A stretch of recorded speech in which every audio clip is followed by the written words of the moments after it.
Hello and welcome to our Tips and Techniques videos.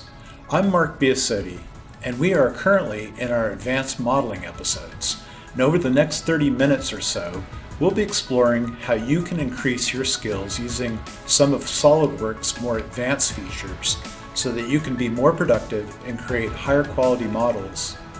So whether you're a seasoned SolidWorks user or a beginner, we think that you'll learn something new in this series. For your convenience, we've listed the topics in the YouTube description that we'll be covering in today's episode, along with a timestamp for each topic in the video.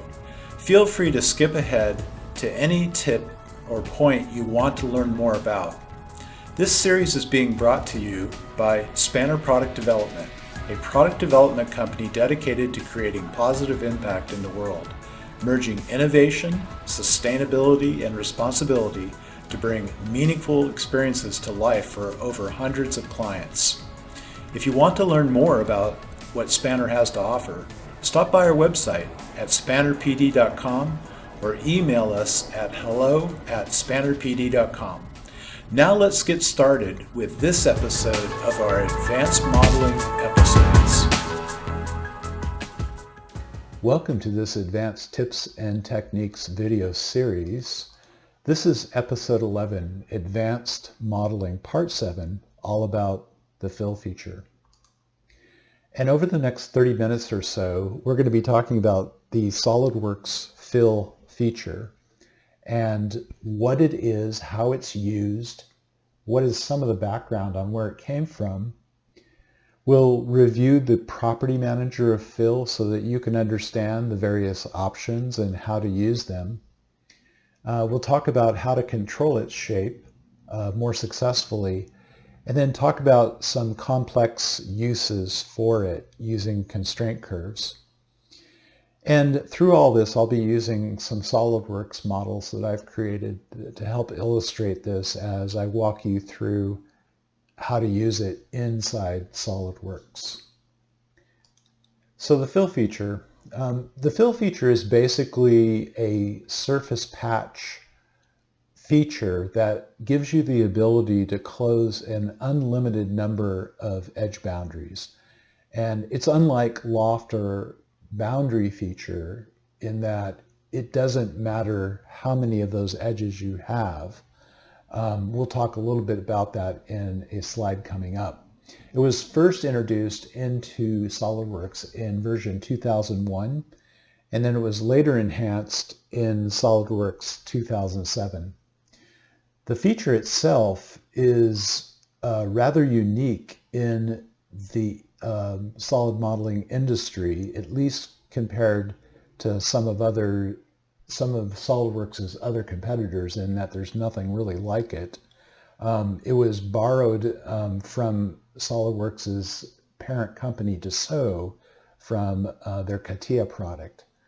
And I still refer to it as kind of the crown jewel of SolidWorks because it can do things that many other, maybe very few other modelers can do in creating a smooth continuous surface between an unlimited number of boundaries.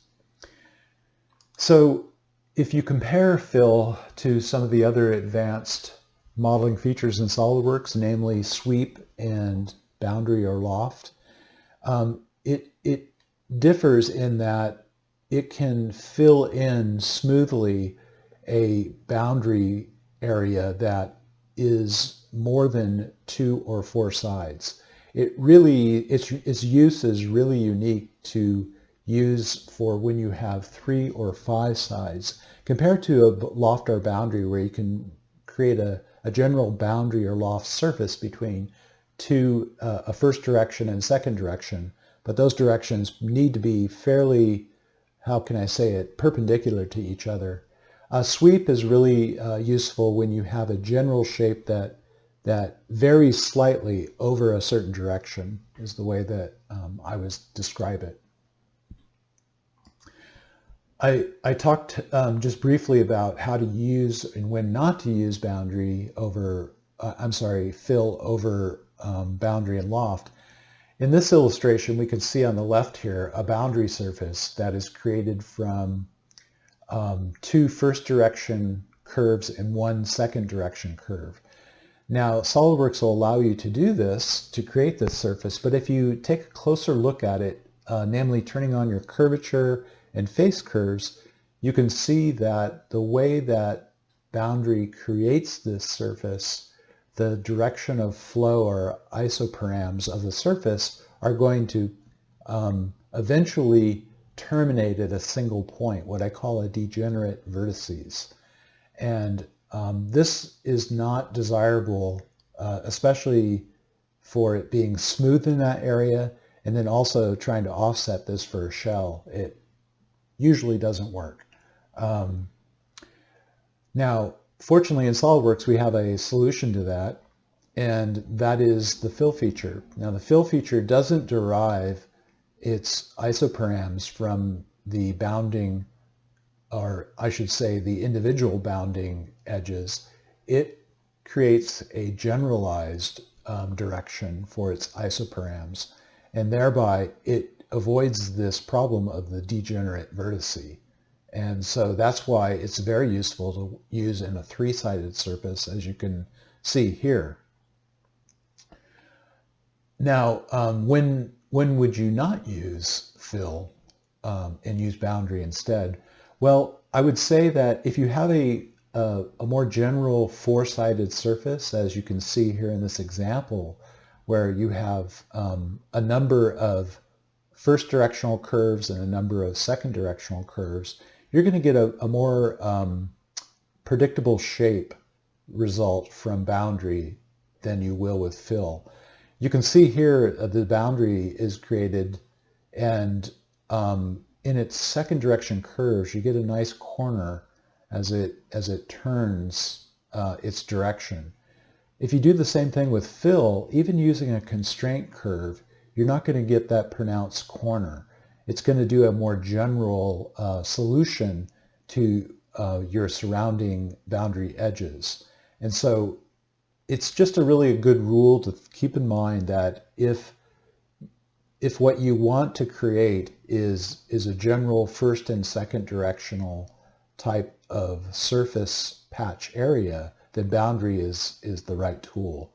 If it's going to be three sides or five or more sides, then fill is the right tool. Okay, so I think we can get into some models, and I can start to introduce you to the fill feature, and we'll start with a simple example to show how you can control the fill feature. So let me bring that up here. And so here is a fill surface, and you can see that on this fill surface we have 1, 2, 3, 4, 5 sides that we want to fill. This would be near impossible to do with boundary, because boundary again takes first direction curves and second direction curves and fills a patch. This particular model right here, let me just delete the fill feature, and let's recreate it, and I'll introduce you to fill. So if we bring up our fill feature, it first asks you for boundaries, and the order and number of those boundaries isn't important. You can just start picking boundaries. In this case, I'm using these 2D and 3D curves to create my boundary. And then once you've closed it, it'll give you a generalized solution for that fill.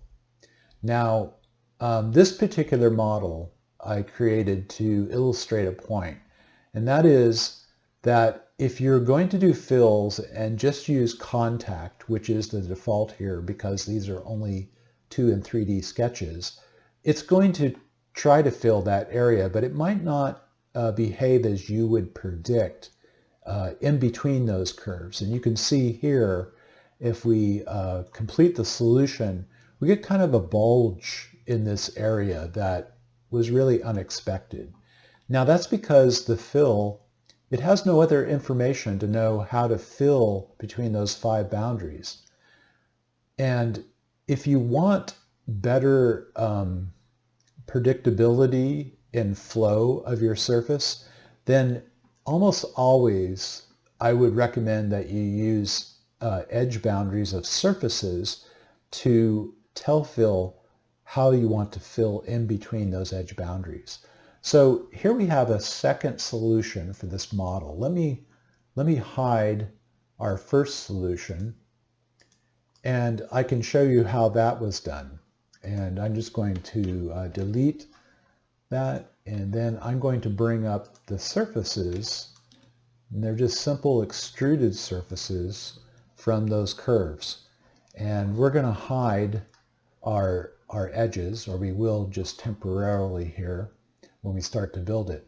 So let's do the fill feature again with what we have here on the screen. My first curve is going to be a contact curve, so we have no tangency that can be derived from this. And in the fill feature, you can't do normal to a 2D sketch either. It really requires some kind of direction other than that. So I'm going to turn off my curves, and then this, as I go around, I'm going to start selecting the surface edges of my boundary instead of the actual curves.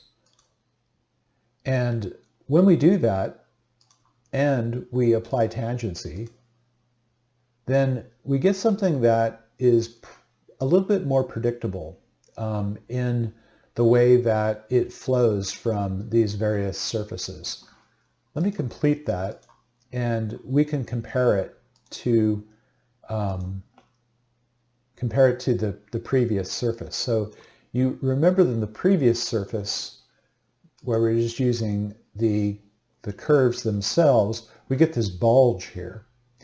And if we do it using the edges of that, we get something that's more controllable as it wraps from this boundary down to this boundary. And that's because it's deriving its internal surface isosoprams from these surrounding surfaces. If we just increase the mesh here, we can see that. So that's probably a better result for what I want to achieve. And I think probably in most of the fills that I do use some kind of edge surface, and I call these construction surfaces basically. Let's turn that one back on again. We can see if we go back to the one where we just use the edge boundaries, and we can see our mesh. The mesh is more generalized, see, so it's not deriving any kind of tangency from those surrounding curves, versus with the second one that I did, we can see that now it's getting better direction from those surrounding edge boundary and their tangent faces. So that's a little bit about how to use it with reference surfaces. I think that is a very useful way to create fill features. So in this example, we have this digital tire pressure gauge where I've rolled back into the model, where we're at the point where we need to create a solution for this trigger area. And you can see that here we want to do some kind of smooth interpretation between the rear part of the handle, the front part of the gauge, and this trigger area. What it results in is doing some kind of solution that is six-sided. So we have 1, 2, 3, 4, 5, 6 sides that we need to fill in. And so we're going to use the fill feature to do this. Now, this rear surface here that I've created that because I want the fill to be tangent or continuous with this surface and this surface, yet there's a C0 edge right here. So what I've done is created a little reference surface to build the fill, and then I'm going to trim it back against these surfaces to have my final solution. So let's go in and take a look at this. Let's go ahead and build the fill. I'll show you what it looks like first in the solution, and then we can work back from that point. So what we have here is our solution, and there's a little bobble here. I'm going to talk about that and how to overcome that. But we're going to roll back to before that and just build it from scratch. So I'm going to start with my fill feature, and we're going to just start picking edge boundaries and sketches. So one of the nice helpers of the actual fill feature is selection. If you right click, you can use select open loop, but this only works if you have an area that you're trying to fill that is a closed loop, that is all blue edges connected to each other.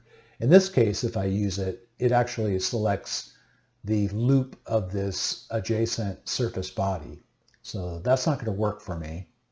I'm going to have to pick individually because I have nothing knitted here yet, and it's just individual edges. So I'm going to go ahead and start picking those edges. And as I do that,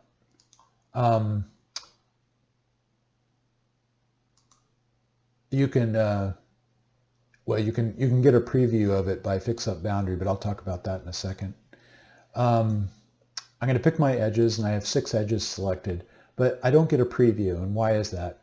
Well, in this model, I've actually purposely built in a very small gap and done that to illustrate another feature that fill has, and that is to be able to fix up boundary. And fixed up boundary is basically giving you the ability to have the fill feature work even though maybe some of the edge boundaries are not connected to one another. There might be a small gap.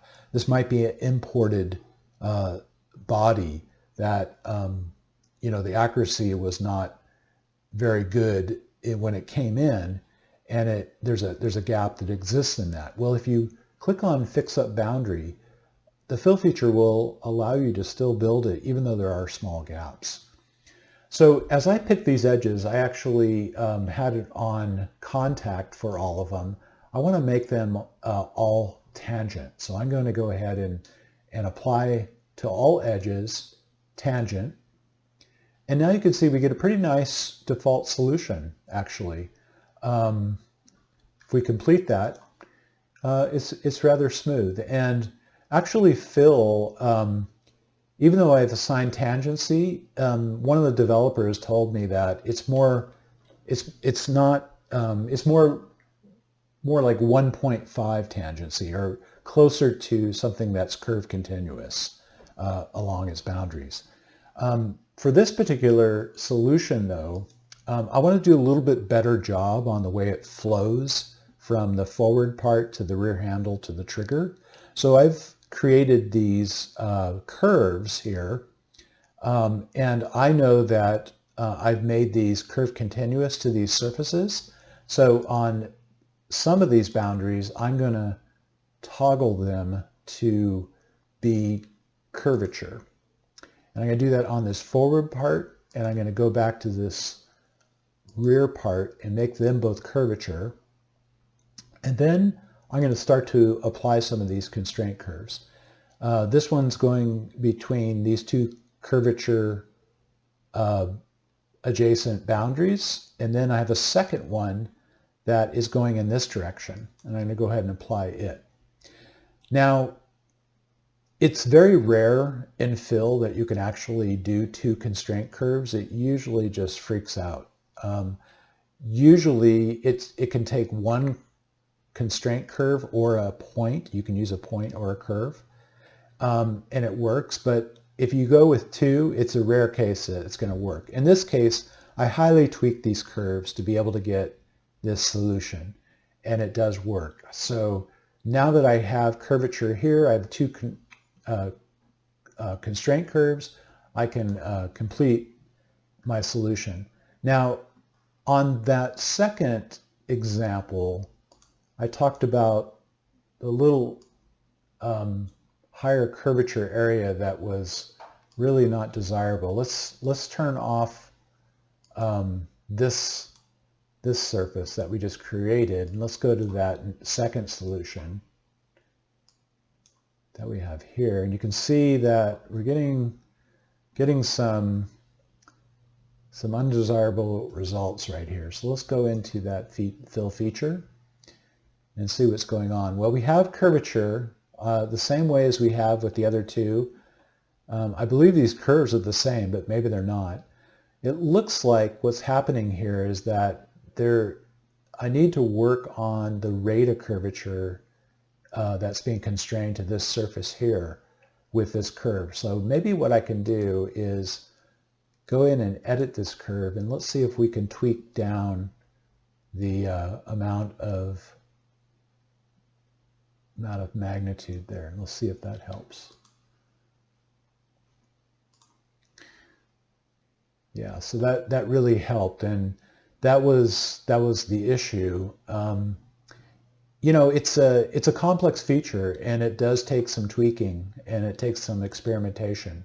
But if you can get to the point where you can understand what's going on, very powerful feature, very, very powerful feature. And you can see the very nice continuity that's created here between this forward point of the gauge and the rear handle, as well as the trigger area. So that is a more complex example of the fill. Now I want to bring up this model to talk a little bit more about how to use selection within fill. This is an imported model that we have a various number of specific faces here that I really don't want to be in the model. I want this to be cleaned up and a lot smoother. And on top of that, you can see I have some funny things going on here as far as multiple edges in here, what I call dirty edges. I think that occurs actually on both sides. We'll see. So the method would be to bring up my delete face, and then just take these faces and delete the 4 of them from the model. Of course, by doing that, what we've done is made it a surface body instead of a solid body. And now I'm going to fill in my fill feature here. So with fill, a really nice helper is if you right-click on your first edge, I can say select open loop. And by doing that, what it does is it gathers up all of the edges of that loop and automatically gives you a preview of what you're going to fill in. And then I can go in and create my in conditions for some of these various edges, or boundaries, I should say. So it's just a matter of finding them and then assigning something like tangency. And then we can go ahead and also merge and then make solid. And so what that'll do is it'll take in, as a nice shortcut, take the fill, make it, take that fill surface, knit it to the existing surface body, and then make it a solid again. So you notice that what we get here is we still get lots of edges, and that's really not what I had intended to do. I wanted this to be just one smooth, continuous surface, and that leads me to the fact that I really need to probably do another step before I do the fill. And so you remember when I deleted the face here, I still have these points on these vertices on these edges. SolidWorks has another tool called Heal Face, where we can take and under Face Tools, we can select faces to heal. And when we do that, we can see that if we're successful, we get a reduction of the amount of edges here with this dialog. And so it's especially useful when you have an edge that's shared by 2 faces and you need to clean that face up. It also just works on open edges too, as you can see here. So that's what I've done. I've done a heal face there first to simplify it and clean it up. And then we have the fill feature that's going to fail because we eliminated some edges. So let's go ahead and do that again. So let's go ahead and do an open loop. And here you can see now we only have 5 edges to deal with, and that's because we've cleaned that up quite a bit. So I'm just going to go ahead and make this tangent, and it also makes it easier to select edges because you have fewer of them. And make that tangent, and then we have these options already set. And so now that's what we really intended to get. And that's how you can use the fill and use its smart selection. Another option with fill that I want to bring to your attention, I get lots of questions about this and what it is, because it's not immediately apparent, is the option that appears right below this area called Optimize Surface. So I'll talk about that a little bit here in a second, but as you can see here, after I've created my fill and I knit it, I get an error in being able to thicken it. And that leads me to believe that the way that it was created is not allowing it to offset and thicken properly. So if we go back to our fill and edit into it, I'll show you the difference between using optimized surface and not using optimized surface. So from my understanding, optimized surface is changing the underlying algorithm of fill to be more like a Kuhn's patch, or more like a boundary surface actually, where you have a more regular 2 or 4-sided patch that you're building. And by doing that, it's much more efficient, it's faster, you get a more predictable result. But what you do get is the problem that I mentioned earlier about the degenerate vertices. Here on the edges, you can look at the mesh and what's happening. So it's building it as if it were a more regular 4-sided surface, but you get this problem with the degenerate vertice here at either side. So if you switch that off, and I'm going to do that here, you can see the difference. Now it's really a true fill surface. And again, remember, it's deriving its direction not based on this edge or this curve and this surface, but it's giving a more generalized direction of fill based on a general solution between them. And so by doing that, you'll find that a lot of times you'll get a bit more predictable result. And you can see even here the difference between optimized surface and being on and off. With it off, you get something that was probably what you intended to get if you were to use fill. And then furthermore, guess what? It can offset now because it understands the direction of that surface and is able to offset and then even shell down the line. So that's what the optimize surface option does. Now, if you've used fill, you might have run into this situation maybe more than once, where you try to fill an area and you get this really, really unpredictable result. I call it, the perfect storm. And what's happening here, it looks like you're out on the ocean in a hurricane. Now, the reason this happens is, from what I can tell, probably one of 2 things going on. First of all, you're trying to do something that is too complex for fill to understand how to do. And so if that is the case, and you've exhausted the other options that I'm about to mention here, you might want to segment down your solution into more or simpler areas that then you build up and knit and make solid. For instance, maybe it's not using this 1, 2, 3, 4, 5-sided surface, but you make a 3-sided surface here and then use a boundary to complete it. The second reason I see this happening often is that where the two boundaries meet, like right here, these surfaces are not tangent or in some cases continuous.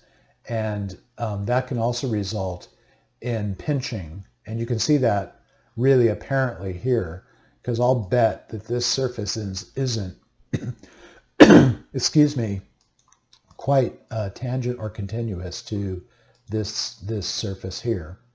So those are some telltale signs. But I think for this particular example, it's probably because there isn't enough information that has been given Phil to actually fill this in.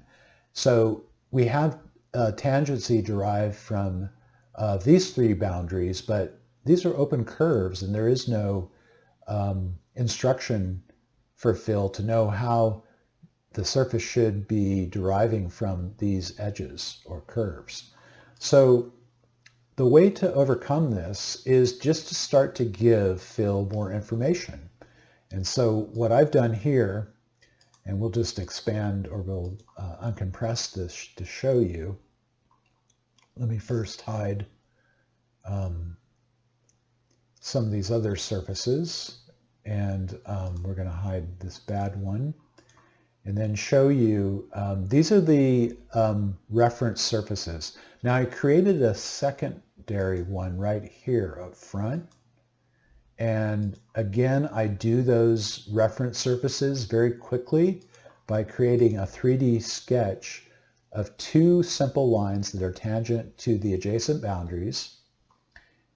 And then once I've created those, I'm just creating a boundary surface that is mainly those 3D sketch lines and this existing curve in the second direction. And so now I have a nice reference surface to use that for my fill. And so with that, I can actually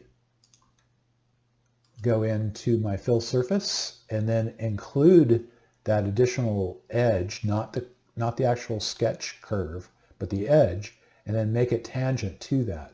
Now, once I do that, and also I'm able to create a constraint curve here. Let's just turn that off and see what happens. Okay, that was really important to have that in there because not only did I add the extra tangent boundary here, but by including that constraint curve, it further allowed the fill to understand how it wants to fill this part of the fender. So I'm going to go ahead and include that again under my constraint curves. And now it has the information it needs to be able to fill that out nicely. And so you can see that this is more what I expect it to do in a more generalized way. So that's the way that you can take unruly and unpredictable fill surfaces and make them work by giving them more information. One more really quick example is just to highlight this option of fix-up boundary. So here we have a number of faces that are not knitted to each other, and I want to create a fill feature in between those. So again, I need to pick edges explicitly, and you notice that I can have edges that are actually extending beyond the intended boundary, and fix up boundary will help me with that. So here I'm picking these, and you can see that it's jumped here and it's trimmed back here. So, and there's another jump. So actually I need to pick that. And so I have one jump, and then I have some setbacks on my curves here to have it understand how to create that. I'm going to make them all tangent, and there we have it. So we have the fill feature with the ability to fix up the boundary and quickly create the intended fill patch. Thanks for tuning in to today's episode. We hope what you've learned has been informative and can help you to better use some of SolidWorks' advanced features. You'll see in the YouTube description a link to example models used in today's video. Feel free to download it, and you can explore these techniques at your own leisure. Also, we'd love to hear from you, so consider emailing me at the address you see here on the screen. If you need help on your design project or just want to know more about us, stop by our website at spannerpd.com or email us at hello@spannerpd.com. Take care, and I'll see you in the next episode.